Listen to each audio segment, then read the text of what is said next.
Chào các bạn đã quay lại với kênh Cô Ba Bình Dương. Mùa lễ Tết với những bữa tiệc rộn ràng sắp tới, hãy cùng thử làm món gà rán giòn tan như ở nhà hàng KFC để thiết đãi gia đình nhé. Món ăn với lớp bột áo thấm gia vị vừa vặn, vàng giòn bên ngoài, mềm thơm bên trong là món ăn khoái khẩu của không ít người, đặc biệt là các bạn nhỏ. Cách làm rất đơn giản với toàn là nguyên liệu quen thuộc dễ tìm, chỉ cần chú ý một chút là thành công ngay. Thành phẩm từ hình thức đến chất lượng không thua gì nhà hàng đâu nha. Tuy ăn đồ chiên nhiều sẽ không tốt cho sức khỏe, nhưng thỉnh thoảng cheat day một hôm, thay đổi khẩu vị chút xíu sẽ giúp tinh thần mình sảng khoái, thoải mái, vui vẻ hơn phải không nè? Còn chần chừ gì nữa, mời các bạn cùng vào bếp với mình nha. Nếu thích video, nhớ bấm nút đăng ký để đón xem những món ăn tiếp theo của mình. Mời các bạn xem thành phần nguyên liệu trước khi thực hiện. Bạn cũng có thể tham khảo những dụng cụ nấu ăn mình hay sử dụng dưới phần mô tả của video.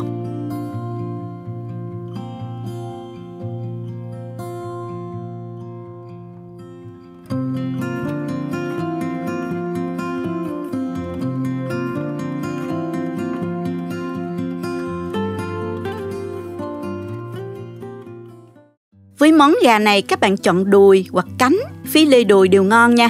Gà này mình mua đóng sẵn ở trong siêu thị đó. Nhớ để ý mua đát mới nhất nha, để thịt được tươi ngon đó các bạn. Ở đây mình có cả đùi gà và cánh gà. Các bạn rửa gà qua muối và giấm pha loãng, rồi rửa lại với nhiều lần nước cho thật là sạch ha. Rồi để ráo nước nha các bạn. Đầu tiên mình sẽ dùng một cái nĩa nè, xăm thịt gà cho thịt nó dễ thấm gia vị hơn. Xăm đều lên những phần thịt dày nè các bạn.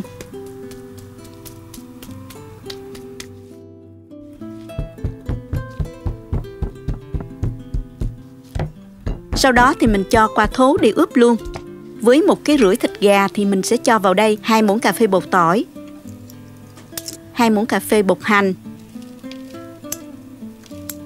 2 muỗng cà phê bột nêm, 1/4 muỗng cà phê muối, 1 muỗng cà phê tiêu, 1 muỗng cà phê bột ớt paprika. Bột ớt này không cay mà sẽ giúp cho phần gà của mình lên màu đẹp hơn nha. Mình trộn đều và massage cho thịt thấm đều gia vị ha.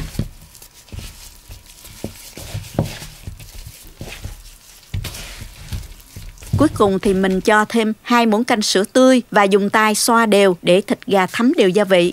Cho sữa tươi sẽ giúp thịt gà mềm hơn đó các bạn, và giúp bán đi mùi hôi của gà. Ngoài ra nó thêm phần chất lỏng đó, giúp gia vị bám đều lên thịt gà hơn. Ướp xong thì các bạn nhớ cho vào ngăn mát tủ lạnh để cho thịt được tươi ha. Mình sẽ ướp khoảng 1 tiếng nha. Tiếp theo mình trộn hỗn hợp để áo thịt gà chiên, cho vào thố 300g bột mì đa dụng, thêm 120g bột bắp.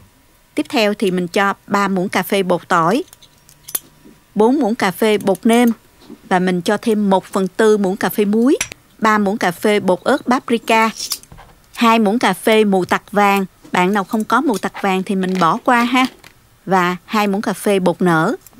Sau đó thì mình trộn đều tất cả lên.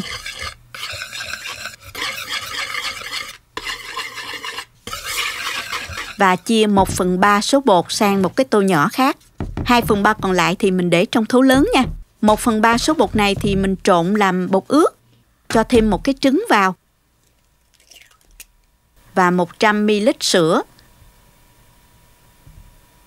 120ml nước soda.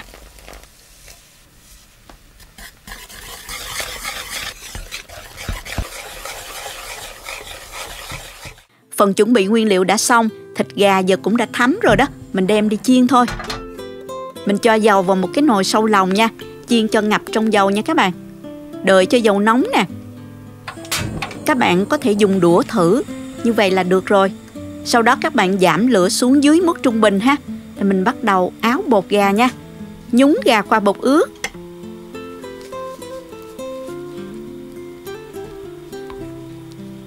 Sau đó cho gà qua bột khô.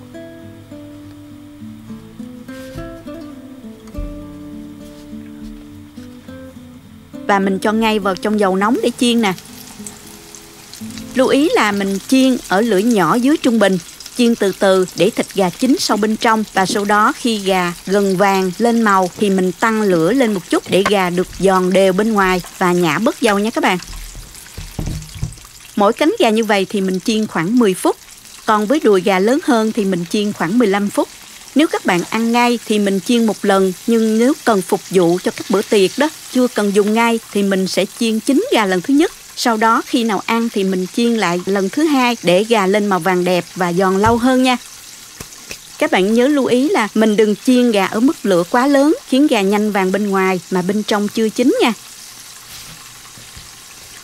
Các bạn nhìn nè, bột áo tạo thành vảy bám đều xung quanh của miếng thịt gà, rất là đẹp mắt giống như ngoài hàng không nè.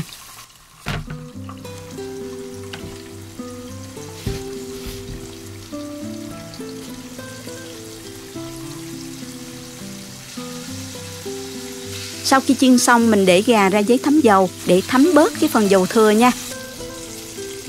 Với phần thịt đùi gà dày đó, nếu bạn nào kỹ hơn thì mình có thể luộc sơ đùi qua, rồi sau đó mình hãy áo bột chiên ha.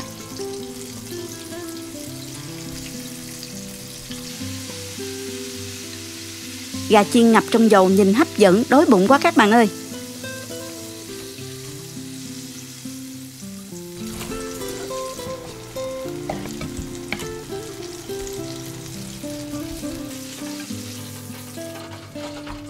Ngoài chiên bằng nồi thông thường thì mình có thể dùng nồi chiên dạng deep fry như thế này. Nồi giữ nhiệt đều nên rất là dễ chiên. Nhớ giữ lửa khoảng 280 đến 300 độ F thôi nha các bạn.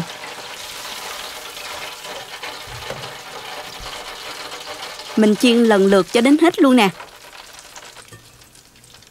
Mình chiên xong rồi các bạn. Bây giờ mình trình bày ra đĩa để dùng thôi. Wow, nhìn đĩa gà rán nhìn ngon mắt quá. Lớp bột áo vảy bên ngoài lên màu vàng nâu nhìn hấp dẫn không thua gì trong tiệm phải không nè. Lớp vỏ bên ngoài giòn tan, bên trong thịt mềm không bị khô nha. Gia vị ướp rất là vừa vặn, thơm thơm mùi bột tỏi, hành tiêu. Vì ướp với sữa tươi nên gà béo thơm lắm luôn. Mình chấm với sốt mayonnaise và tương ớt. Công thức này chắc chắn bạn nhỏ sẽ thích mê. Tuy món chiên rán ăn quá nhiều sẽ không tốt cho sức khỏe, nhưng thỉnh thoảng thoải mái một ngày, thay đổi khẩu vị chút xíu sẽ giúp tinh thần sảng khoái, vui vẻ hơn, phải không nè các bạn? Chúc các bạn thành công với món gà rán KFC hấp dẫn này nha.